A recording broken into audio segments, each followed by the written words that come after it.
साथियों, अब हम अपनी प्रेस वार्ता शुरू कर रहे हैं। ज़्यादा समय व्यर्थ करने की कोई आवश्यकता नहीं है। राहुल जी अब प्रेस वार्ता शुरू करने वाले हैं। हाँ, no, I'd like to welcome all of you here. आप सबका स्वागत, नमस्कार। Go ahead, पवन। पहले राहुल जी अपनी प्रेस वार्ता करेंगे, क्योंकि समय की बहुत कमी है, तो हम बहुत लिमिटेड क्वेश्चंस जरूर लेंगे, 4 या 5, और उसके बाद ये प्रेस वार्ता को हम समाप्त करेंगे। ज़्यादा समय है नहीं, और उसके बाद एक आप लोगों के लिए चाय पानी की व्यवस्था है, हम लोग मिलकर फिर वहाँ चाय पे बात करेंगे। ओ भाई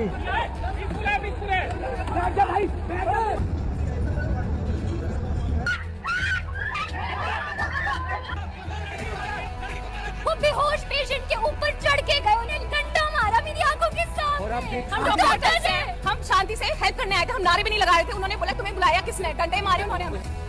बंदूक से फायर किया गया और इसके शरीर में जो आपको दिख रहे हैं ये बंदूक के छर्रे हैं।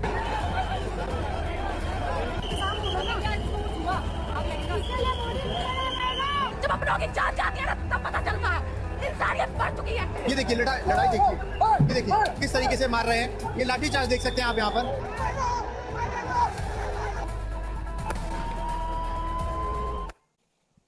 Question is, why is this happening to our students? What exactly have our students done? Thousands and thousands of students, what have they done to have security forces aiming weapons at them, to be beaten up, to be thrashed, to be humiliated? What have they done? What have they done wrong? They are protesting peacefully. They are asking for their demands. They are asking for what this country owes them. They're not doing a crime. They're simply asking that, listen, as students in this country, we deserve an education system that works. We deserve an education system that is fair, and we don't have it. Children have committed suicide. Our students go through unlimited stress. And then at the last minute, they're told that the paper has leaked. So there is a legitimate problem. And it is now a very deep problem in this country. So the thing that is very clear to everybody is that our education system, which was known to be one of the best education systems in the world, is today a rigged system. I don't say this lightly. Thousands of students who are running around outside are not saying this lightly.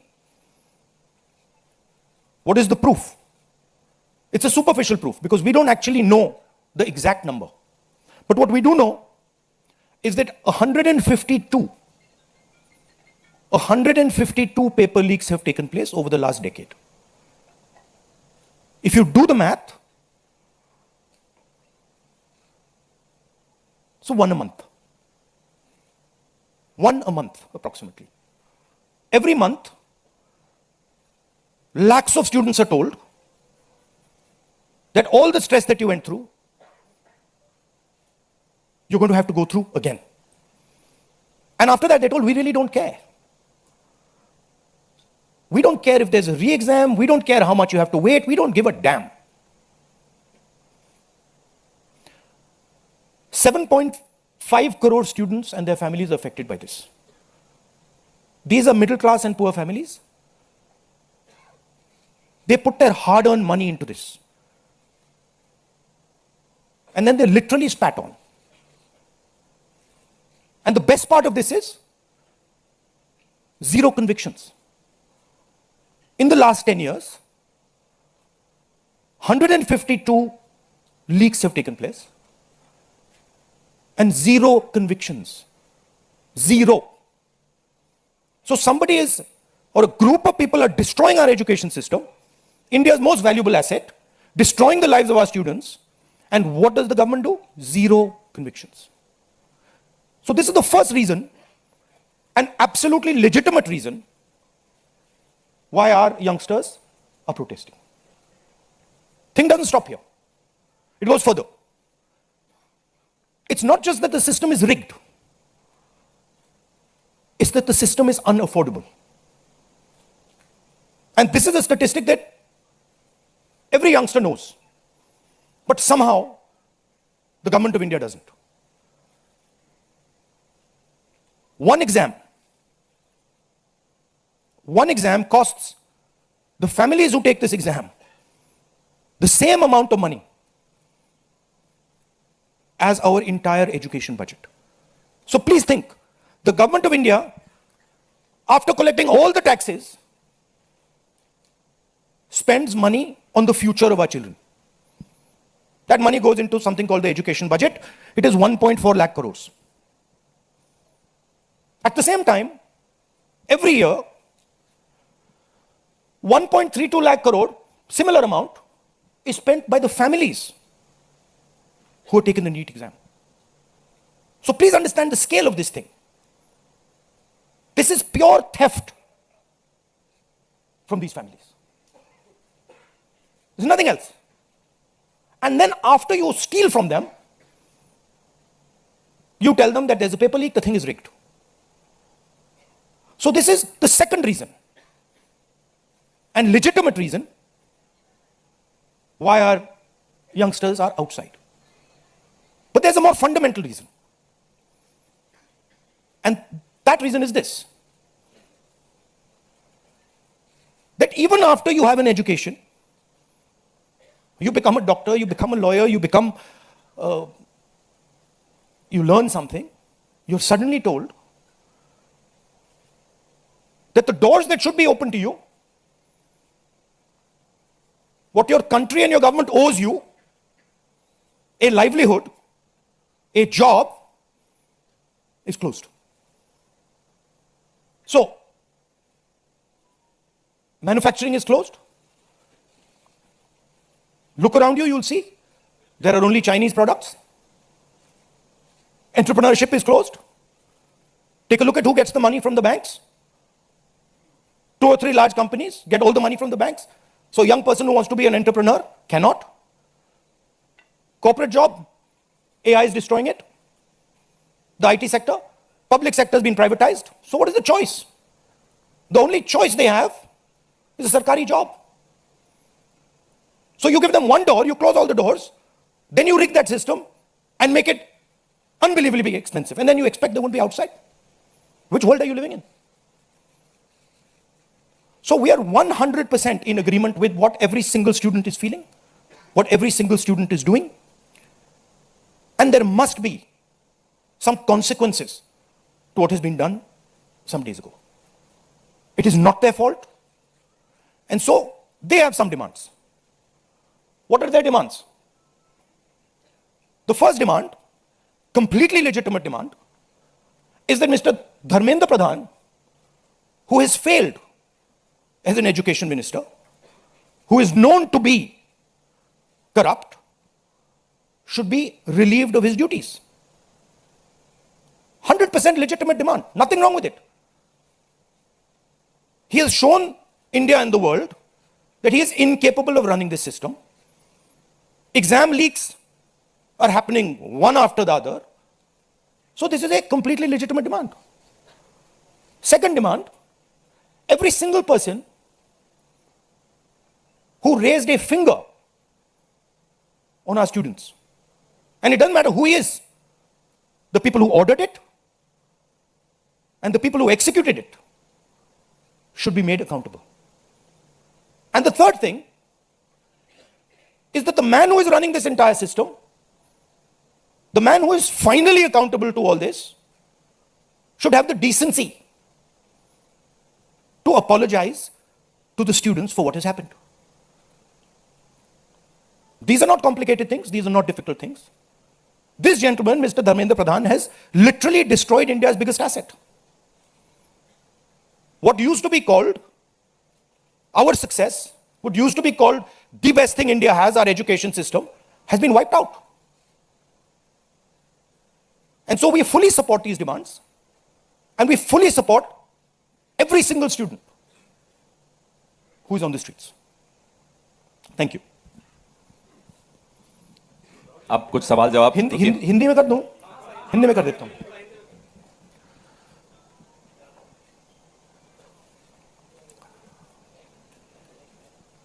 कुछ दिनों से देश के students agitation कर रहे हैं, गुस्से में हैं, पीसफुल प्रोटेस्ट कर रहे हैं। इसके कारण है, पहला कारण, जो हमारा एजुकेशन सिस्टम है, जो पूरी दुनिया में मशहूर हुआ करता था as a great education system, वो अब रिग्ड एजुकेशन सिस्टम है। कितना रिग्ड है वो किसी को नहीं मालूम। सुपरफिशियली दिख रहा है कि 152 पेपर लीक हुए हैं पिछले 10 साल में। सच्चाई नहीं मालूम, क्योंकि ये 300 भी हो सकता है, क्योंकि बहुत सारी बार पेपर लीक हो गया, किसी को पता भी नहीं लगा होगा, वो भी हो सकता है। बट जो हमें मालूम है 152 152 पेपर लीक हुए हैं। स्टूडेंट तैयारी करते हैं, मेहनत करते हैं 8-8 10-10 घंटे 3-4-5 साल के लिए, और फिर लास्ट मिनट उन्हें बताया जाता है, देखिए जिनके पास पैसा है, 40 लाख रुपए जिनके पास हैं, 50 लाख रुपए जिनके पास हैं, वो पेपर खरीद सकते हैं। आपकी ईमानदारी का, आपकी मेहनत का कोई मतलब नहीं है। उनको 152 बार पिछले 10 साल में भी यह बताया गया है। 7.5 करोड़ परिवारों को, स्टूडेंट्स और परिवारों को पेपर लीक ने डैमेज किया है। और स्टूडेंट यह सवाल पूछ रहे हैं, पेपर लीक होता है, 7.5 करोड़ युवाओं का नुकसान होता है, मगर पिछले 10 साल में एक भी कन्विक्शन नहीं हुआ, एक भी व्यक्ति का कन्विक्शन नहीं हुआ, 0। तो यह पहला कारण है। दूसरा कारण कि जो हमारा एजुकेशन सिस्टम है, यह अनअफोर्डेबल है। मिडिल क्लास के लिए, गरीबों के लिए यह सिस्टम अनअफोर्डेबल है। जितना पैसा हिंदुस्तान की सरकार अपने एजुकेशन बजट में डालती है हर साल, उतना पैसा एक नीट एग्जाम के लिए, जो स्टूडेंट्स एग्जाम लेते हैं और उनके परिवार, उतना पैसा देते हैं।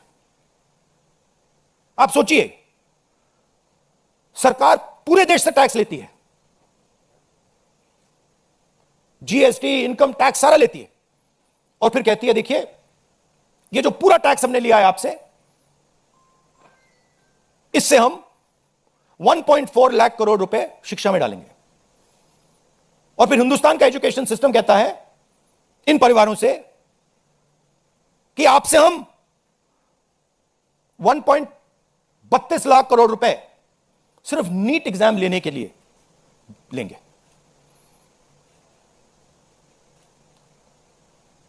This is an insult to every single student in this country. This is an insult to every single family in this country. और ये कौन लोग हैं? ये मिडिल क्लास गरीब लोग हैं। ये अमीर लोगों का प्रॉब्लम नहीं है, ये कॉर्पोरेट हाउसेस का, अदानी अंबानी का प्रॉब्लम नहीं है, ये मिडिल क्लास और गरीबों का प्रॉब्लम है। तो यह है दूसरा कारण। और तीसरा सबसे बड़ा कारण, एजुकेशन के बाद जो होना चाहिए, आप इंजीनियर बन गए, डॉक्टर बन गए, लॉयर बन गए, उसके बाद देश की कमिटमेंट होनी चाहिए कि हम आपको जॉब देंगे, रोजगार देंगे, फ्यूचर देंगे। देश का यही मतलब होता है। देश का मतलब होता है कि हम आपको फ्यूचर देंगे, हम आपको एजुकेशन देंगे, हम आपको हेल्थ केयर देंगे। यह फाउंडेशन होता है देश का। और यह देश कहता है कि नहीं, हम आपसे पैसा चोरी करेंगे, हम एजुकेशन सिस्टम को रिग करेंगे, और फिर उसके बाद सारे के सारे दरवाजे हम बंद कर देंगे। एक ही दरवाजा आपके लिए खुला होगा, सरकारी नौकरी, वो भी रिग्ड है। उसमें भी जिसकी जान पहचान है वो घुसेगा, जिसके पास 40 लाख रुपए वो घुसेगा।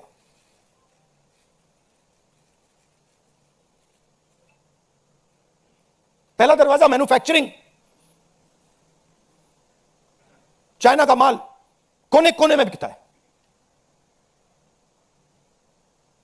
हिंदुस्तान की मैन्युफैक्चरिंग बैकबोन खत्म है, स्मॉल एंड मीडियम इंडस्ट्रीज खत्म है। पहला दरवाजा बंद। दूसरा दरवाजा एंटरप्रेन्योरशिप का। बैंक का सारा पैसा 2-3 बिजनेसेस के हाथ में जाता है। आप में से कोई एंटरप्रेन्योर बनना चाहता है? दरवाजा बंद। टीवी पे एड्स आएंगे, एंटरप्रेन्योर बनो। एंटरप्रेन्योर बनने के लिए लोन की जरूरत होती है, पैसे की जरूरत होती है, वो नहीं मिलेगा। दूसरा दरवाजा बंद। तीसरा दरवाजा कॉर्पोरेट जॉब, आईटी जॉब, जो हिंदुस्तान की सक्सेस रही है, उसको एआई ने खत्म कर दिया है, खत्म कर रहा है। पब्लिक सेक्टर बंद, पूरा प्राइवेटाइज कर दो, खत्म कर दो। तो एक ही रास्ता है, वो सरकार वाला, गवर्नमेंट एग्जाम। और फिर उसमें कहते हैं सबसे पहले पूरी अपनी आमदनी दो, उसके बाद हम सिस्टम को रिग करेंगे। और आप लोग मिडिल क्लास के लोग, गरीब लोग अपना पैसा डालो, और जिसके पास 40-50 लाख रुपए है वो पीछे से बैकडोर से घुस जाएगा। ये 3 कारण है कि दिल्ली के स्टूडेंट्स, हिंदुस्तान के स्टूडेंट्स गुस्से में है, बाहर है। इनको क्या कमिटमेंट चाहिए? ये कोई ज्यादा नहीं मांग रहे। सबसे पहला कमिटमेंट जो सिंबल है इस चीज का, धर्मेंद्र प्रधान मिनिस्टर, सबसे पहले आप सिंबल को हटाइए। बड़ी बात नहीं है। सुसाइड हुए बच्चों के, 152 पेपर लीक्स हुए। स्टूडेंट्स की पहली मांग यह है, इनको हटाइए। दूसरी मांग, जिन्होंने स्टूडेंट्स पर आक्रमण किया है, जो आपने अभी वीडियो देखा, पूरी सोशल मीडिया पे, मतलब हजारों स्टूडेंट्स पे लाठी चल रही है, राइफल्स पॉइंट हो रही हैं, टांगे तोड़ी जा रही हैं, पैलेट गन से मारा जा रहा है। यह आतंकवादी नहीं है, यह हमारा फ्यूचर है। यह हमारे दुश्मन नहीं है, यह हमारे लोग हैं, हमारा फ्यूचर है। तो इन लोगों पर जिन्होंने वायलेंस किया है, हिंसा की है, इन पर एक्शन होना चाहिए। यह स्टूडेंट्स की दूसरी मांग है। और तीसरी मांग, जो इस पूरे सिस्टम को चलाते हैं, उनको स्टूडेंट से अपोलोजाइज करना चाहिए रिस्पेक्टफुली कि गलती हो गई, जो हुआ वो नहीं होना चाहिए था, आप लोगों को चोट लगी है, हम अपनी गलती मांगते हैं, कोई बड़ी बात नहीं। तो ये 3 डिमांड्स हैं। We are 100% supporting every single student, and we are fully behind you, and we are going to ensure that you are protected and your future is protected. Thank you. Thank you Rahul ji. First question Sanjeev Chopra, PTI. अच्छा, one second. अब इसमें 2 चीजें हैं। एक तरफ students है, उनका future है, वो क्या चाहते हैं कि बात उनकी इशू पे रहे। उनकी इशू क्या है? एजुकेशन सिस्टम, पेपर लीक, ये जो हुआ, इनको जो मारा गया, ये चाहते हैं कि शिक्षा पर, पेपर लीक पर, वायलेंस पर पूरे देश का फोकस रहे। मैं भी चाहता हूं और पूरा ऑपोजिशन चाहता है कि फोकस यहां रहे और इसके बारे में कुछ किया जाए, एजुकेशन सिस्टम को बदला जाए। और ये जो 3 डिमांड्स है स्टूडेंट्स की, दिल की डिमांड्स हैं, जो उनको चोट लगी हैं, उस आवाज से ये बोल रहे हैं, ये हमारे लिए बहुत जरूरी चीज है। और दूसरी तरफ क्या है? डिस्ट्रैक्शन, कि ध्यान इधर उधर करो, कभी ध्यान उधर ले जाओ, कभी इधर ले जाओ, कभी आगे ले जाओ। 2 फोर्सेस हैं, एक फोर्स डिस्ट्रैक्ट कर रही है और दूसरी फोर्स फोकस करने की कोशिश कर रही है। Thank you. जीव चोपड़ा जी, माइक दो भाई। Rahul ji, we've all seen what has happened with the students on Monday. We've also seen what has happened yesterday with the protesting MPs right outside the Prime Minister's residence. You know, the manner in which the leader of opposition was roughed up, manhandled and beaten up and removed from the protest site. What would you say on that? But the government has accused you of crossing the line and not behaving in a manner befitting the leader of opposition. This What to would me, you say? this how I was treated is an irrelevant issue to me. I don't care. Treat me 5 times worse, I don't care. The focus has to be on this.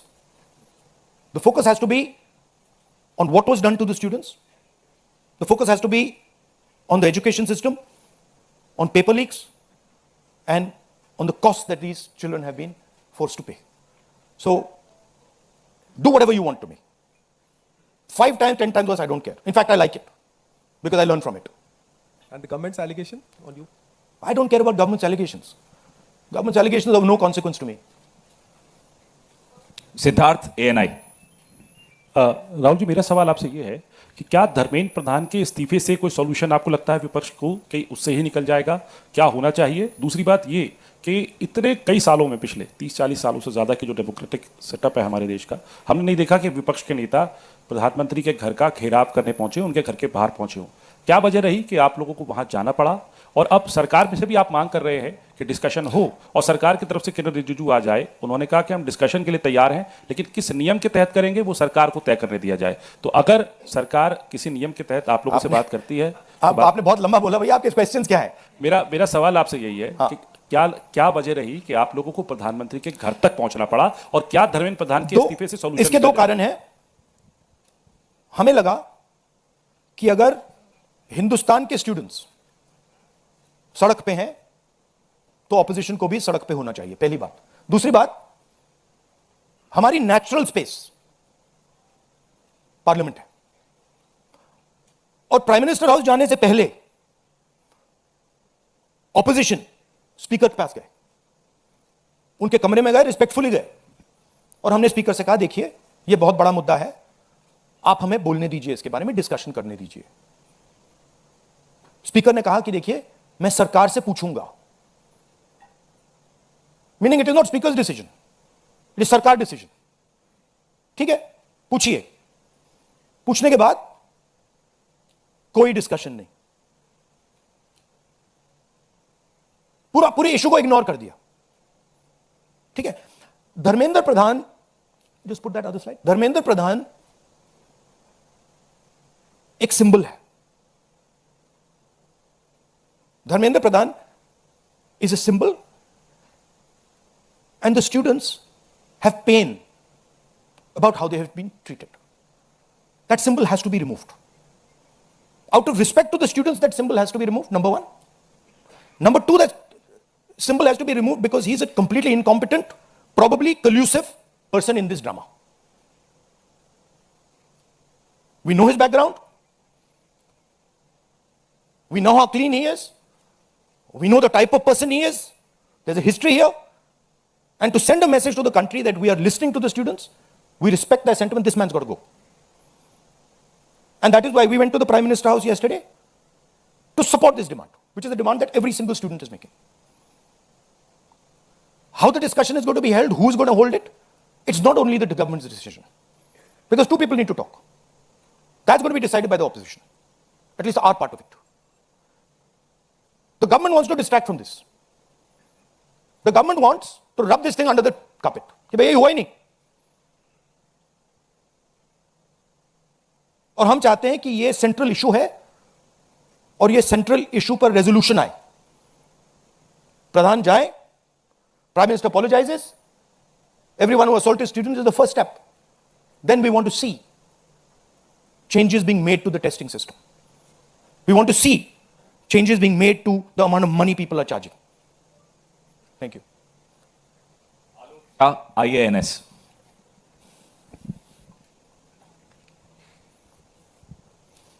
Sir मेरे 2 सवाल हैं। पहला सवाल ये कि जितेंद्र सिंह जब आपसे मिलने आए थे, जब आप प्राइम मिनिस्टर के घर के आगे धरना दे रहे थे, तो उसके बाद उन्होंने कहा कि राहुल गांधी अपने बात पे अडिग नहीं है, बार बार वो चेंज कर रहे हैं, गोल पोस्ट चेंज कर रहे हैं।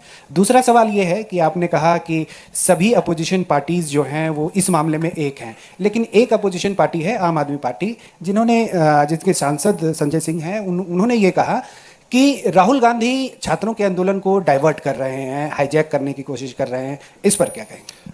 देखिए, हम पूरा सपोर्ट कर रहे हैं छात्रों के आंदोलन को,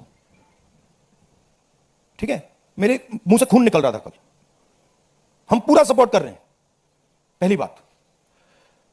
आपका पहला क्वेश्चन क्या था? Jitendra Singh is irrelevant in this discussion. I mean, I'm not, he's an irrelevant fellow who doesn't.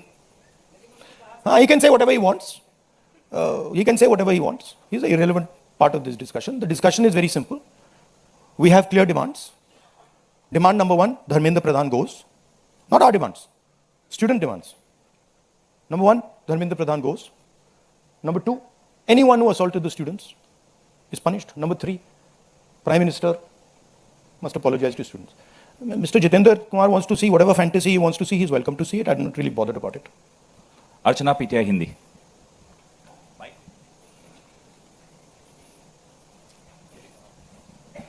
Sir, कल जिस तरह से प्रोटेस्ट पे हमने देखा, आपको पंच भी किया गया, आपको मारा भी गया। What was your experience? क्या हुआ था exactly? It was fine. I'm used to getting punched and all. It's not a problem. It's not a problem. It was fine.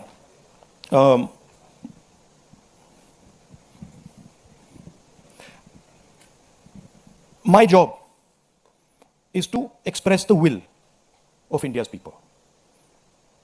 Whether it is the will of the students, whether it is the will of young people, whether it is the will of the farmers, this is the job that I'm supposed to do as leader of opposition. I'm supposed to become an expression of the voice of India's people. I'm supposed to bring attention to where pain is being felt. These are very small costs. These are not big costs. It's a huge honor for me to do this, to be able to stand with the wishes of my people. So a couple of punches and all, this is not a problem at all.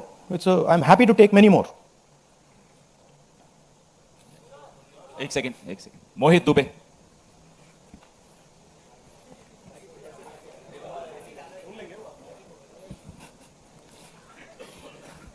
Rahul ji, मैं मोहित दुबे हूँ ABP news से। राहुल जी, अभी आपने कहा कि मुझे अपनी सुरक्षा की चिंता है नहीं, लेकिन आपकी सुरक्षा की चिंता मुझे लगता है कि क्योंकि नेता विपक्ष हैं, तमाम लोगों को है।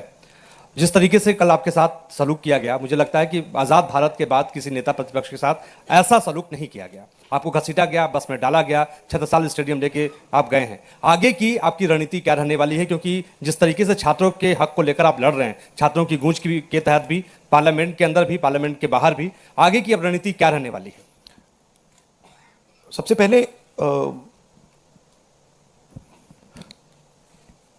सही है कि पुलिस वाले थोड़ा मुझे घसीट के ले गए, बट कान में कह रहे थे कि इस सरकार को हटाइए। एक्चुअली मैं राजस्थान का हूं, इनको हटाइए। हम सिर्फ वर्दी पहने हैं। दूसरा कह रहा है मैं हरियाणा का हूं, इनको हटाइए। तो that sentiment is there and सच्चाई एवरीबॉडी नोज। ओके, उन बेचारों को ऑर्डर एक्सेप्ट करना पड़ता है, तो वो करने हैं। But even police is not happy about what has happened. Sensible police people feel that this is a crime that has been done to the future of our country. It's a crime that has been done to the people we love. They can see their children in this. तो पहली बात वो है। दूसरी बात देखिए, यहां तो बड़ा क्लियर है, this is the demand of the students, we fully support it. And whatever Andolan is taking place on this front, in Delhi, in any state, anywhere, that has to do with these issues, has to do with student issues, Congress party, 100%, me 100%, and the opposition as a whole, 100% is supporting this. We are going to continue supporting it. The deeper problem is the government. There is a fundamental issue on jobs that is causing tremendous pain, and I've already said that we are heading into a storm. This is just signs that the storm is coming. But when the Iran war impact is felt, then you will see that there will be serious problems coming as a result of the pain that is being caused to farmers, to students, to other people. Anyway, I'd like to thank all of you. Arun Kumar Singh, ये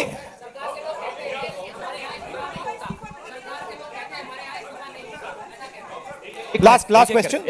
एक minute सवाल पूछने दीजिए, 1 minute.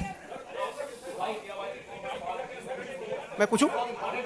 Rahul ji, एक छोटा सा सवाल है। पिछले 10-12 सालों में ये छोटा सवाल और बड़ा सवाल में क्या फर्क होता है? वो छोटा सा हो जाएगा ना, अच्छा। आपको दोहराना नहीं पड़ेगा। जितनी तेजी से आप वहां पहुंचे, पीछे पीछे मिनिस्टर भी पहुंच गए, बहुत तेजी से पहुंचे। आपको क्या लग रहा है, पहले तो कभी ऐसा हुआ नहीं था? What compelled him to reach out to you first? And second thing, ये जो तीनों डिमांड्स हैं, is it totally non negotiable? क्या इससे कम कुछ पर आप तैयार नहीं है और संसद नहीं चलेगी? No, see, this is a decision for the meeting tomorrow morning. There's a meeting of opposition people. It is disrespectful for me to decide for them. What they will decide, we will agree with. But this is non-negotiable for sure. These 3 points, this is not our demand. This is the students' demand, which we are fully backing. This is not negotiable under any circumstances. Whether House will run tomorrow, that is up to the entire opposition, which will be a discussion. What compels government to reach out to you so immediately? Because in every government, there comes a time when psychologically they collapse. The leadership collapses. So that has happened. The government is actually in panic. This reaction that they've done with the students, this is a panic reaction. Right? What they were doing yesterday with us is a panic reaction. That's a different issue. We have to resolve this issue. Thank you very much.